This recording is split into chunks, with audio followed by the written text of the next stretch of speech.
Según Génesis 47, 12, 27, durante la sequía en Egipto, José almacenó y preservó el alimento.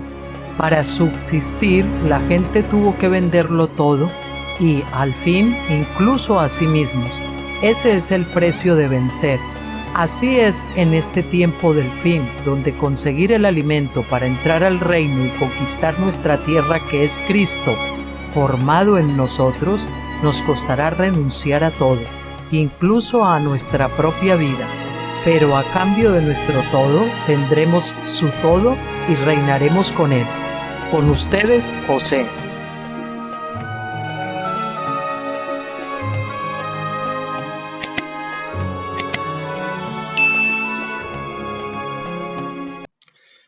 Hola, buenas tardes a todos, ¿cómo están? Bienvenidos a Graneros de José.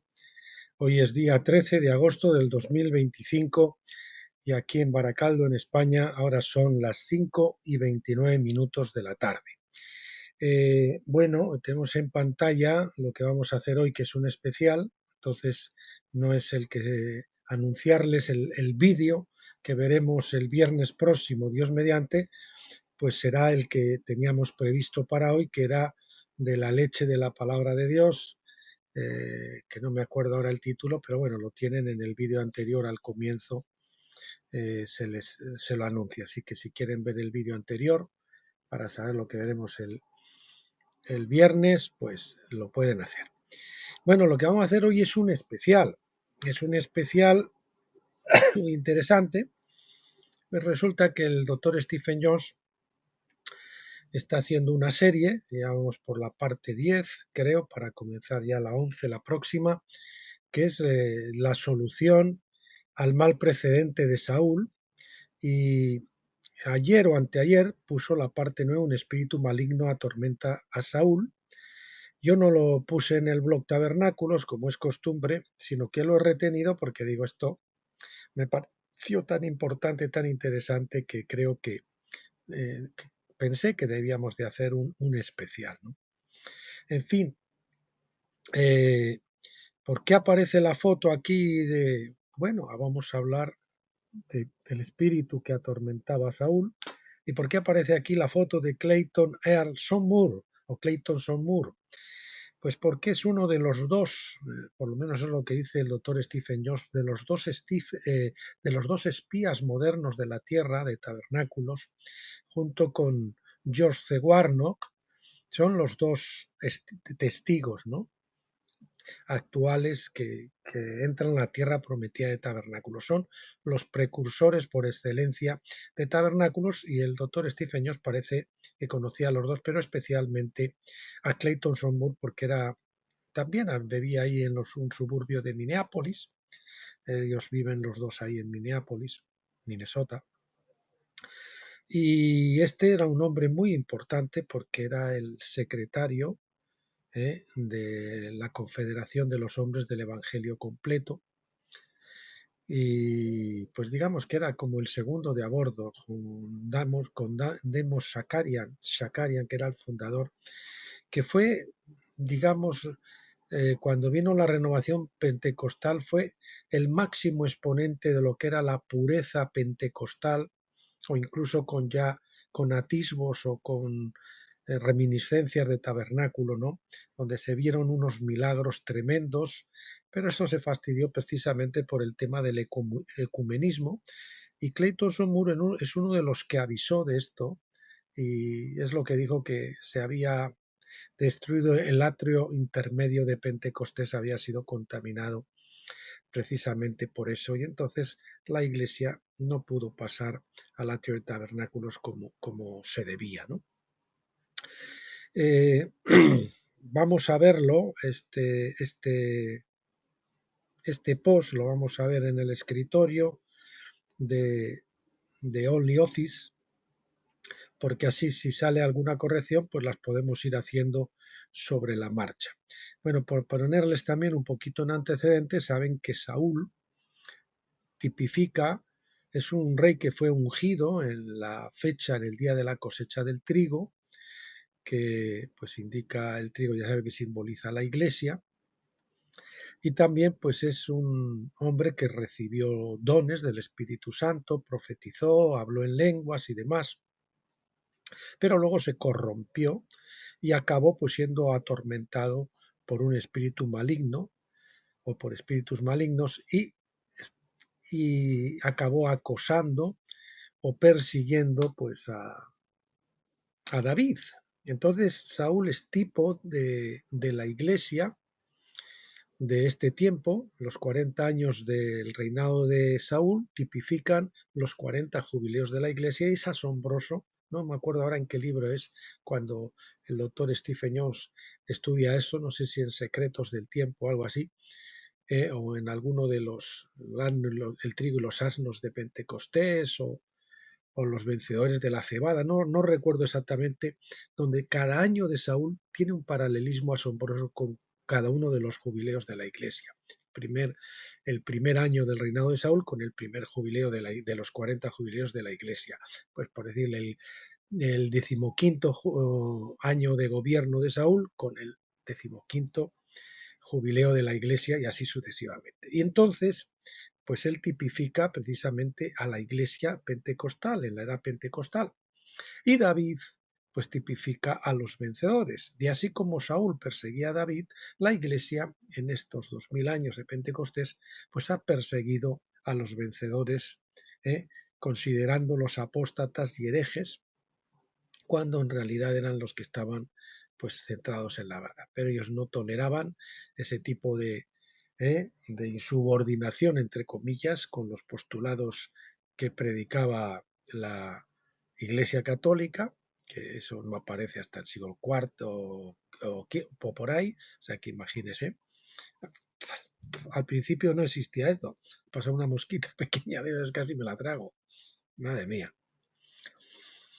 Digo que eso es lo que tenemos que ver, ¿no? Que simboliza y hay que tener muy en cuenta lo que ocurre en Pentecostés para que nosotros en la iglesia nos demos cuenta de las cosas que están sucediendo, sobre todo en este tiempo donde estamos asistiendo a la apostasía general, así como y a la degradación, así como Saúl sufrió esa degradación final hasta el punto de llegar a escuchar, a ser dirigido por un espíritu inmundo. El Espíritu Santo se alejó de él y fue sustituido por un espíritu mentiroso de parte de Dios, que se hacía pasar lógicamente por el Espíritu Santo, y él ya no distinguía las dos y al final incluso acabó pues incurriendo en la adivinación, y en brujería, hechicería y todo esto. Y así está un poquito la iglesia de nuestro tiempo.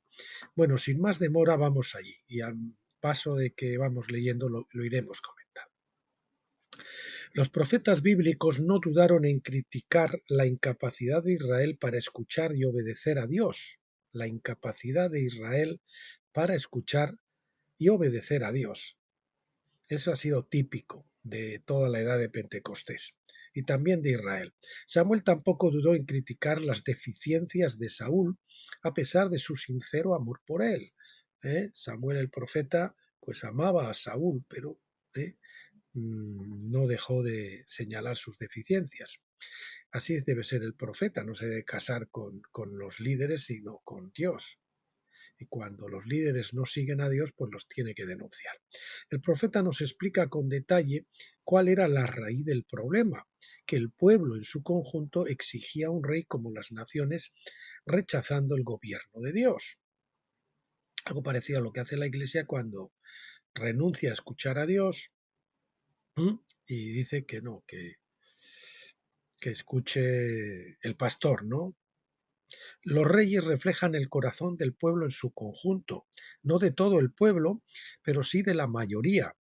Dios tiene una forma de monitorear el estado de ánimo del pueblo en su conjunto y por eso les concede, y por eso, vamos a ver, a quitar aquí esta marca, y por eso les concede los deseos de su corazón. Tenemos que tener cuidado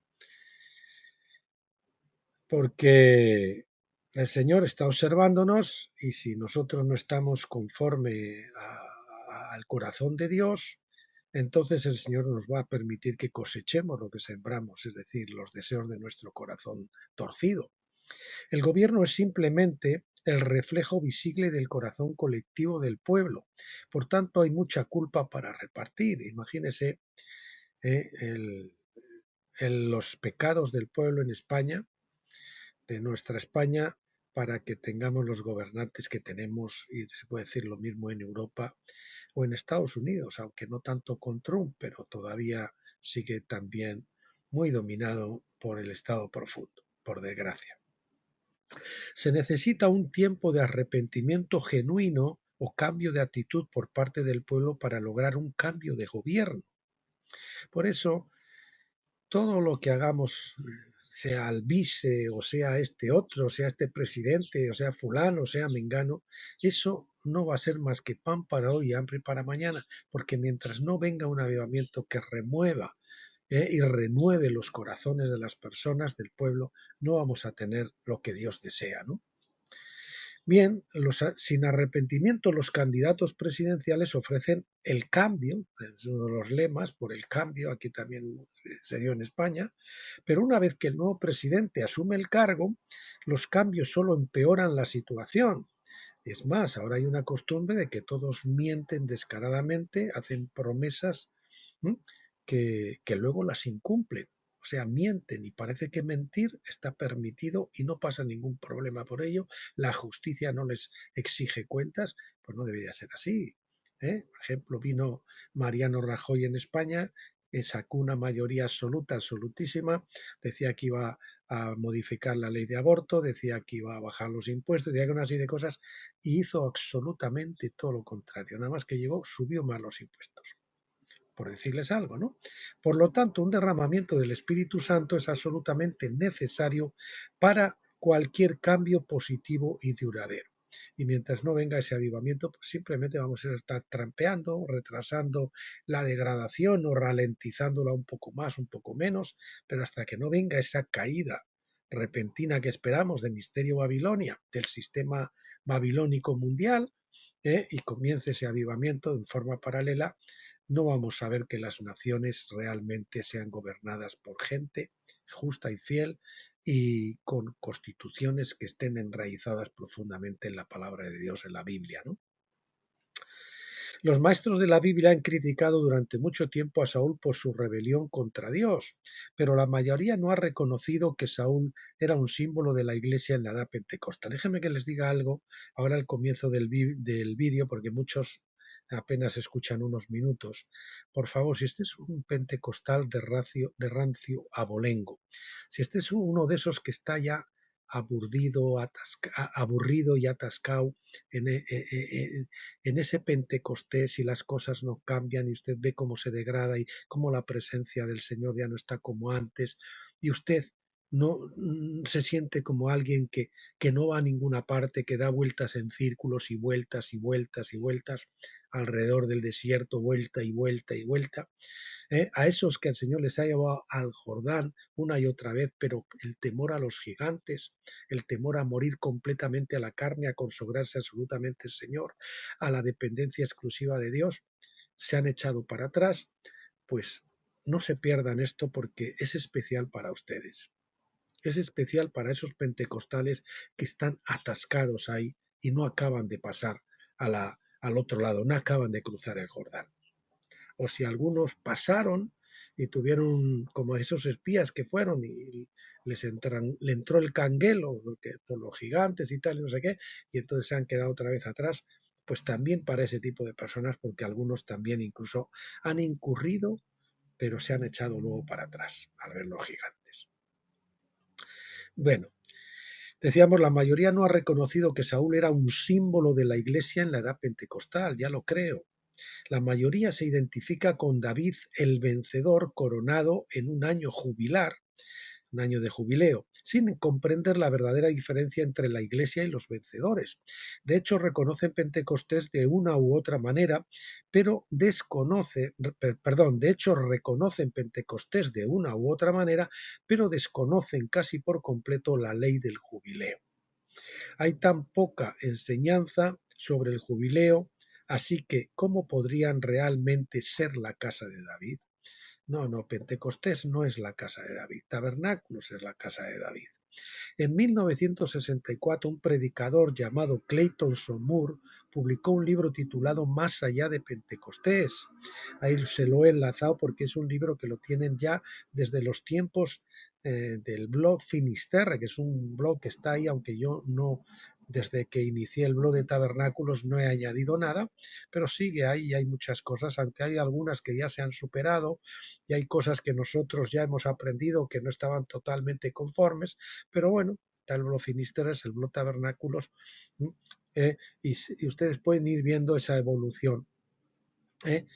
Pues claro, porque hemos ido dejando atrás errores pentecostales y estamos con la nueva cosa que el Señor está haciendo, ¿no? Bueno, pues ese libro lo pueden descargar allí, ¿no?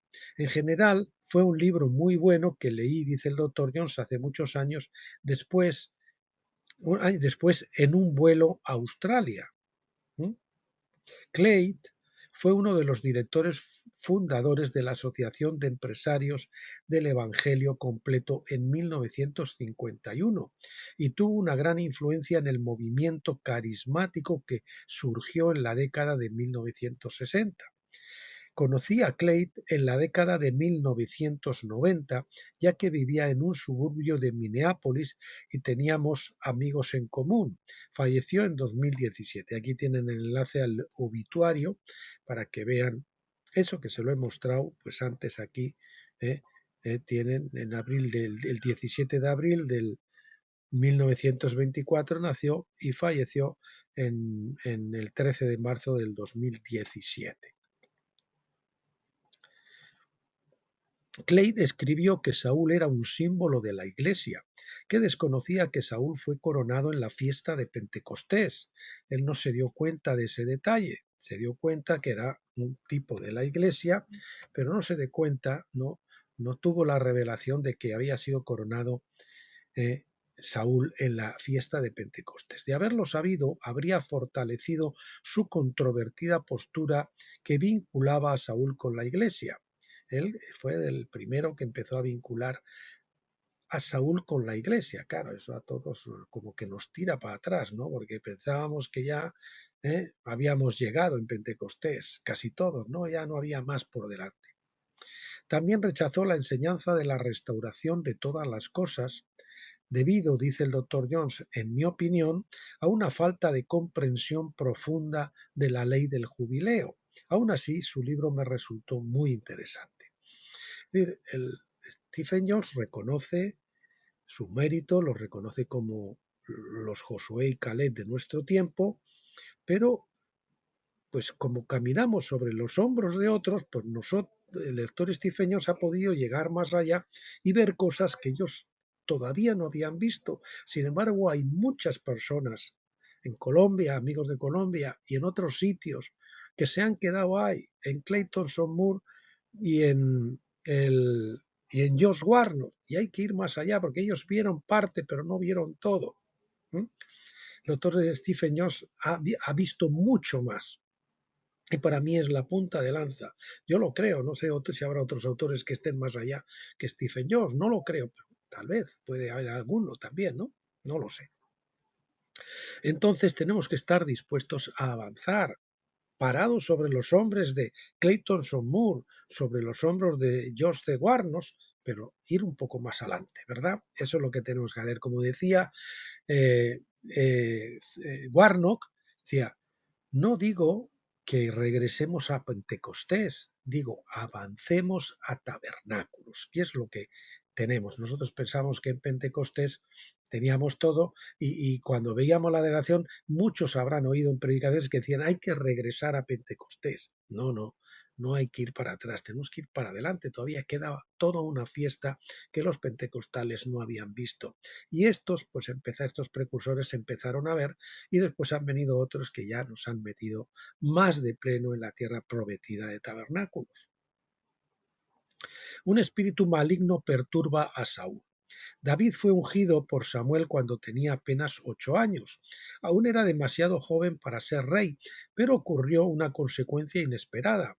Primera de Samuel, capítulo 16, versículo 15, dice, pero el Espíritu del Señor se apartó de Saúl y un espíritu malo de parte del Señor le atormentaba. Ojito pentecostales, porque se puede apartar de nosotros cuando somos obstinados, cuando somos rebeldes, cuando nos negamos a obedecer a Dios. Sí, hay que estar quietos, ese es mi versículo lema, pero hay que obedecer. Cuando el Señor nos dice por aquí, hay que ir por aquí. Cuando nos dice cruza esa puerta, hay que cruzar esa puerta. Cuando nos dice abandona ese pecado, hay que abandonar ese pecado. Cuando nos dice reprende a tu hijo porque está en desorden, y si está en desorden, ponle las cosas claras, ponle las peras al cuarto y dile, bueno, si quieres vivir en pecado, pues lo haces fuera de casa. Vives donde tú quieres y haces tu vida. Pero mientras estés bajo mi techo, aquí manda el Señor y yo no te consiento ese tipo de vida que tú estás llevando. Pues yo qué sé, qué pecado pueda estar haciendo, fornicación, lo otro, lo que sea. No, aquí, mientras vivas en casa, eso no se tolera.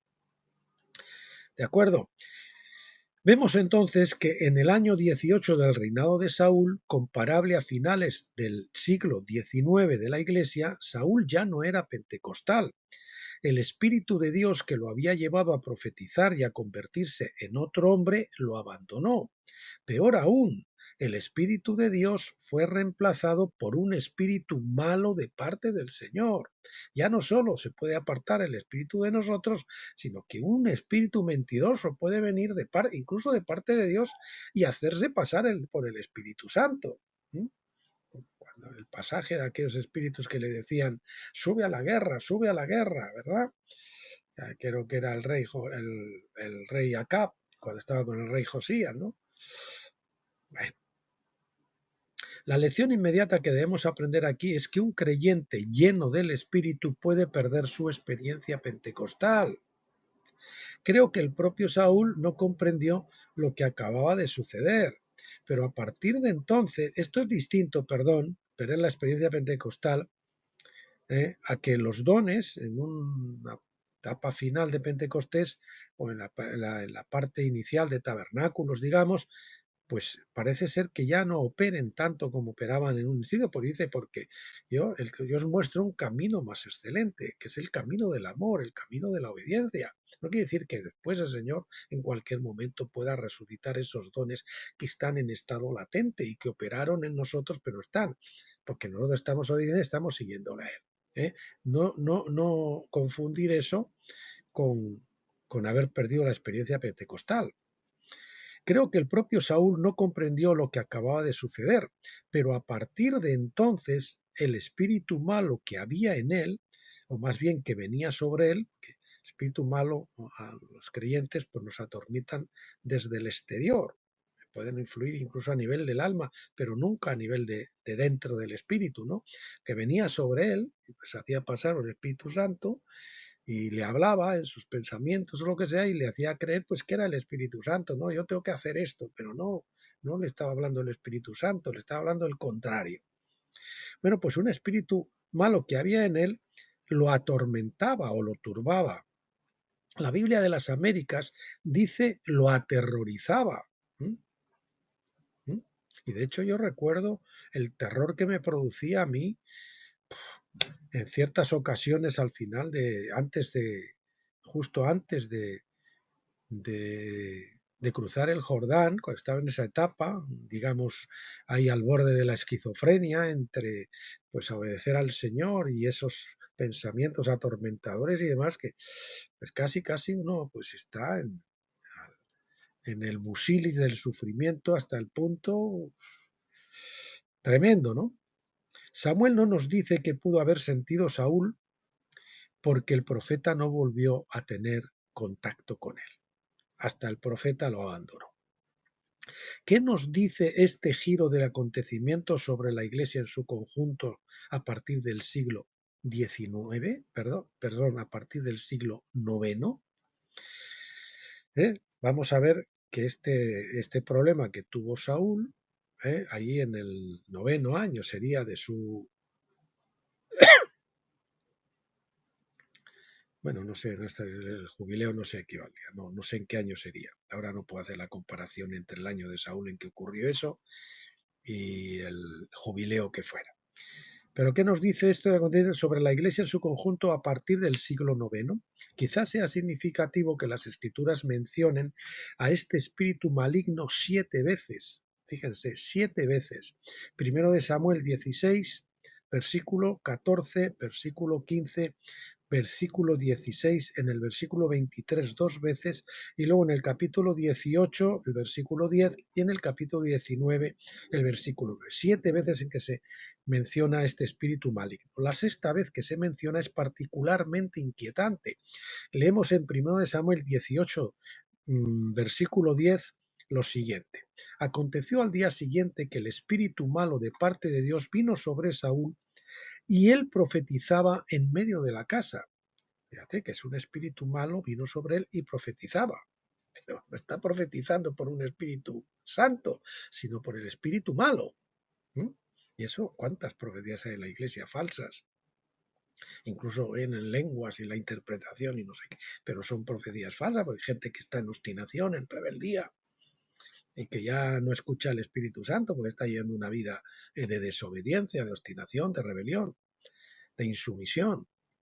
Parece que Saúl, el pentecostal, había continuado profetizando y que esto no fue una experiencia única al momento de su coronación. Primero de Samuel 10:10, cuando fue mudado en otro hombre, dice, y profetizaba. Pero después de que el Espíritu del Señor se apartó de Saúl, continuó profetizando durante los tiempos de adoración, pero ahora bajo la influencia del espíritu malo de parte de Dios. En la iglesia está profetizando, pero sí, está profetizando por un espíritu malo. El resultado se registra en los siguientes versículos. 1 Samuel 18, versículos 11 al 12. Saúl arrojó su lanza, pues pensó, clavaré a David en la pared, pero David escapó de su presencia 2 veces. Ahora bien, Saúl tenía miedo de David porque el Señor estaba con él, pero se había apartado de él.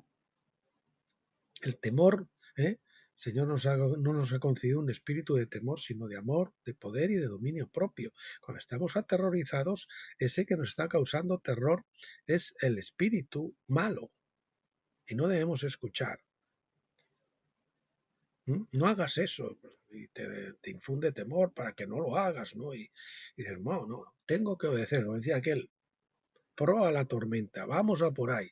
A obedecer al Señor, por mucho que me meta miedo el enemigo, yo voy a obedecer al Señor. Por mucho que me cueste, yo voy a obedecer al Señor. Voy a seguir por el camino recto.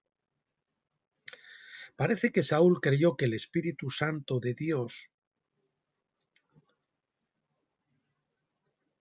pero ahora bien, Saúl tenía miedo de David porque el Señor estaba con él, pero se había apartado de él. Bien, parece que Saúl creyó que el Espíritu Santo de Dios le había ordenado matar a David, cuando en realidad era la voz del Espíritu maligno de Dios. Saúl ya no reconocía la diferencia. Tanta confusión que ya no discierne. El que rechaza la palabra de Dios, el que desobedece la palabra de Dios. Cuando le dice el Señor, tienes que leer esto, tienes que pasar esto, tienes que decirle esto a ese hermano, tienes que apartarte de fulanito, tienes que apartarte de menganita, y el Señor, y usted no obedece, pues lógicamente al final se hace sordo a la palabra de Dios, se hace ciego a la palabra de Dios y cae bajo ceguera judicial. Entonces se va a quedar esa palabra. Y si el Señor tiene el plan para usted, pues al final le va a tener que dar un trancazo morrocotudo para obligarlo a hincar la rodilla, humillarse y obedecer. Parece que Saúl creyó, es decir, aumentar la temperatura del horno para que usted entonces al final diga, sí, Guana, voy a tirar por aquí, Señor, me estoy negando, he probado todo, pero todo menos lo que me está mandando este hermano.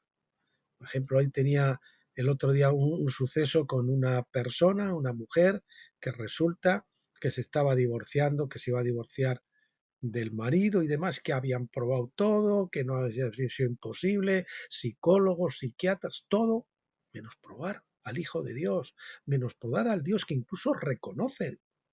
Pues no gente que hable mal de la Biblia o que han sido de tradición católica o de padres católicos o lo que sea, pero no quieren probar, no quieren probar a Dios, están tan atados que no quieren ni siquiera intentar el camino correcto. Piensan que van a perder su vida, que van a perder su libertad, qué sé yo qué. Y es al contrario lo que van a ganar. Perdiendo ciertas cosas, lo que van a hacer es ganar. Perdiendo tu alma, la ganas. Así es como dice el Evangelio.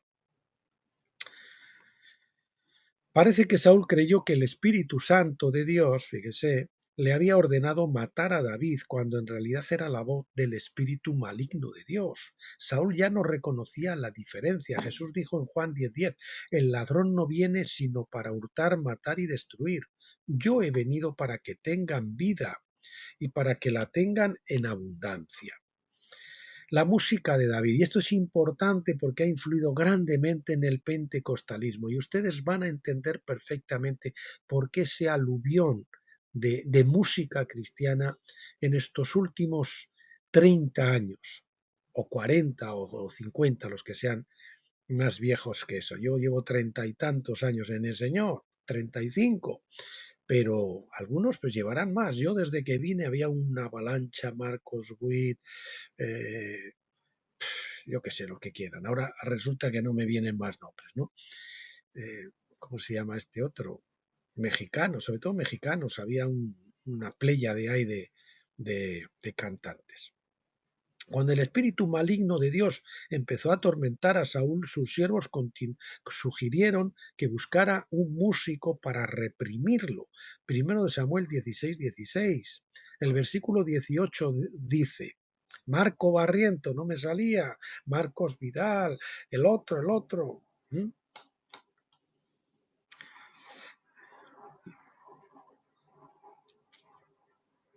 Entonces uno de los jóvenes dijo, he visto a un hijo de Isaí de Belén, que es músico hábil, hombre valiente y esforzado, hombre de guerra, prudente en sus palabras y de buena apariencia, y el Señor está con él.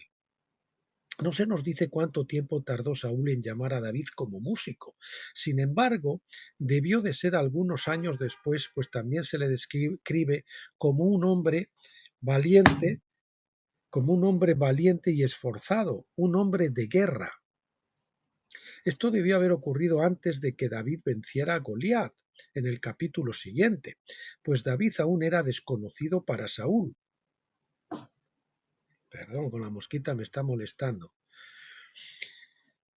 Esto debiera haber ocurrido, dice, antes de que David venciera a Goliat en el capítulo siguiente, pues David aún era desconocido para Saúl. Primero de Samuel 16:23 dice, y sucedía que siempre que el espíritu malo de parte de Dios venía sobre Saúl, David tomaba el arpa y la tocaba con su mano, y Saúl descansaba y mejoraba. Recibía cierto alivio, ¿no? Y el espíritu malo se apartaba de él porque no toleraba la alabanza ni los salmos que recitaba David, ¿no? Porque eran ungidos. Entonces el espíritu se alejaba. Esto parece sugerir que la música en la iglesia es más que solo alabanza y adoración.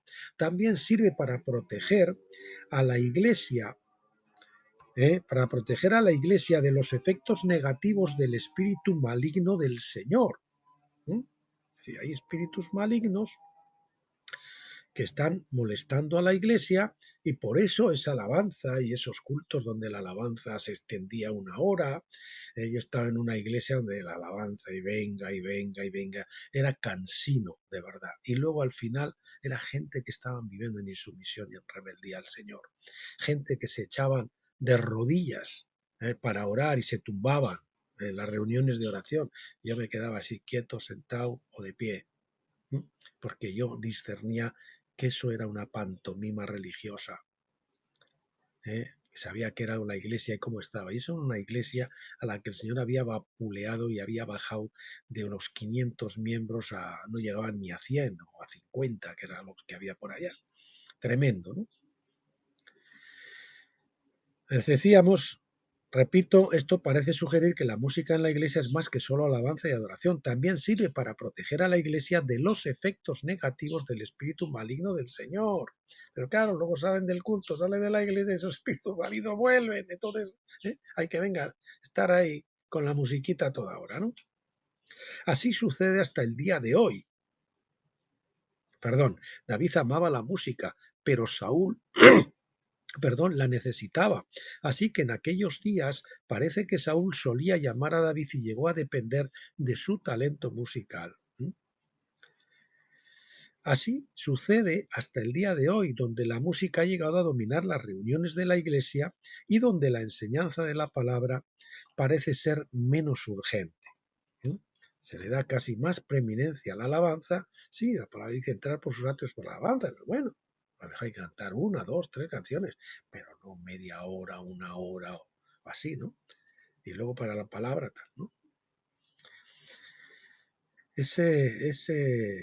Esa música que se ha prodigado tanto, como les digo, en estos 30, 50 años últimos, ha sido precisamente por el desvío de la iglesia pentecostal, cayendo presa de esos espíritus malignos también, ¿no? Por lo menos en parte, ¿no? Se dice, bueno, pobre gente, señor, vamos a darles cierto alivio, cierta calma. Es posible que la carrera musical de David al servicio de Saúl comenzara cuando tenía cerca de 18 años. Alrededor del año 27º, 28º del reinado de Saúl, vamos a ver, esto tiene que ir así, esto se correlacionaría con el 27 al 27º, 28º jubileo. Bueno, ahora sí que la cogí. Me estaba molestando desde que comencé y la conseguí liquidar a la mosquita. Bueno, el Renacimiento en Europa comenzó alrededor del año 1400, lo que también tuvo un impacto en la música. Fíjese, otro paralelismo, ¿no? En el Renacimiento, pues hay ese paralelismo de un impacto en la música entre 1400 y 1600, entre el 1400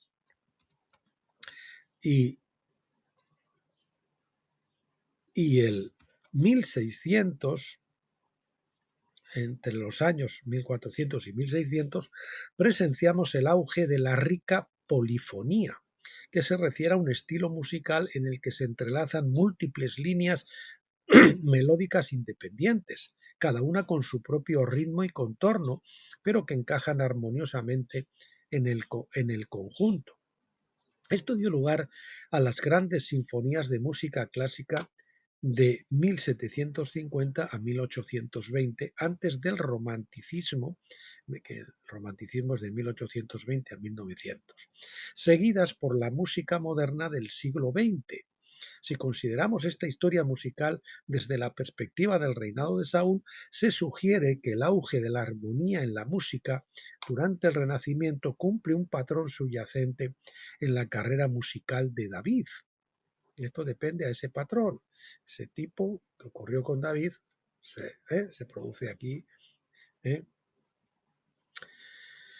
en esta época de la historia. Además, el ascenso del propio David en esta época sugiere el surgimiento de una nueva clase de vencedores en la Reforma protestante. También aparecieron los vencedores cuando el tiempo de la Reforma protestante, en este tiempo ya de finales de la Iglesia Pentecostés, casi, ¿no? Aunque esa es simbolizada por la Iglesia de Sardis, ¿no? Creo que es Sardis, Tiatira y luego Sardis, pero después viene la Iglesia evangélica y después viene la Odisea. Bien, así como Saúl y David entraron rápidamente en conflicto, también los reformadores entraron en conflicto con el antiguo orden eclesiástico en Roma. Se produce ese conflicto. Siguiente epígrafe. David mata a Goliat. A pesar de ser llamado a la casa de Saúl para tocar el arpa para el atribulado rey Saúl, David continuó viviendo en su casa. Unos 10 años después de su primera unción, en una batalla entre Israel y los filisteos, David fue enviado al campo de batalla con provisiones para sus hermanos mayores que estaban en el ejército de Israel. El papá de David le dijo: ve y lleva a tus hermanos que están ahí en el campo de batalla unas provisiones, unas hogazas de pan, queso, yo qué sé, unas cosas que se citan ahí en la palabra, ¿no? Al llegar al lugar, descubrió que un gigante llamado Goliat había desafiado a que algún campeón israelita luchara contra él. Claro, es ese reto que se ha visto en las películas, gigante Goliat retando a que alguien saliera a pelear con él y el que venciera, pues entonces ganaba la batalla.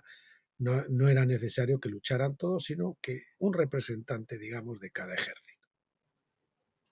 Esta práctica se había repetido ocasionalmente a lo largo de la historia. David se ofreció como voluntario cuando oyó en el campamento que hablaban de ese gigante que retaba al pueblo del Señor, ¿no? David se ofreció como voluntario, mató a Goliat, 1 Samuel 17:50, y lo decapitó con la propia espada del gigante. En ese tiempo, Saúl todavía desconocía que Samuel lo había ungido rey. Saúl quedó muy impresionado con David y no lo dejó volver a su casa, a la casa de su padre. No, este que se quede aquí cerquita de mí, que es un valiente y mira la proeza que ha hecho, lo quiero tener cerca. Todavía no sabía que era el que le iba a quitar el trono. Su hijo Jonatán le dio a David su túnica, su armadura, su espada, su arco y su cinturón. 1 Samuel 18:4. En el siguiente versículo leemos: salía pues David a donde quiera que Saúl le enviaba y prosperaba, y Saúl lo puso sobre los hombres de guerra. Saúl halló a David muy útil en aquellos días, sin duda reconociendo que Dios estaba con él, pero David pronto se volvió demasiado popular. Esos pastores que de repente ven que hay alguien que se levanta, que el Señor levanta a alguien con dones y con don de predicación o con otras cosas, y que entonces lo tratan de relegar para que no les pise el escenario. En fin, se volvió demasiado popular y Saúl empezó a tener que lo desbancara como rey. 1 Samuel 18 del 6 al 9 dice: sucedió que mientras regresaban, cuando David regresó de matar al filisteo, las mujeres salieron de todas las ciudades de Israel cantando y danzando para recibir al rey Saúl con panderetas, alegría e instrumentos musicales. Las mujeres cantaban mientras tocaban y decían: Saúl ha matado a sus miles y David a sus 10.000. Entonces Saúl se enfureció mucho. Desde ese día Saúl miró a David con recelo, porque a él le habían solo dado miles y a David 10.000. Celo. Saúl amaba a David, 1 Samuel 16:21, pero su miedo e inseguridad, normalmente esa gente así suele ser miedosa e insegura, porque si están seguras, ellos no pelean, ellos no se vengan, ellos no se preocupan, dejan que Dios haga las cosas, y que si quiere levantar a otro mejor que ellos, pues que lo levante. Al contrario, se alegrarían o se alegrarán si realmente están bien delante de Dios. Pero su miedo e inseguridad lo motivaron a intentar matarlo, considerándolo un posible rival al trono. Así que si a usted le pasa que su pastor lo persigue, que su pastor lo machaca, que su pastor lo relega, sepa que es una persona que tiene miedo e inseguridad y ore por él. Y usted sométase como lo hizo David a Saúl.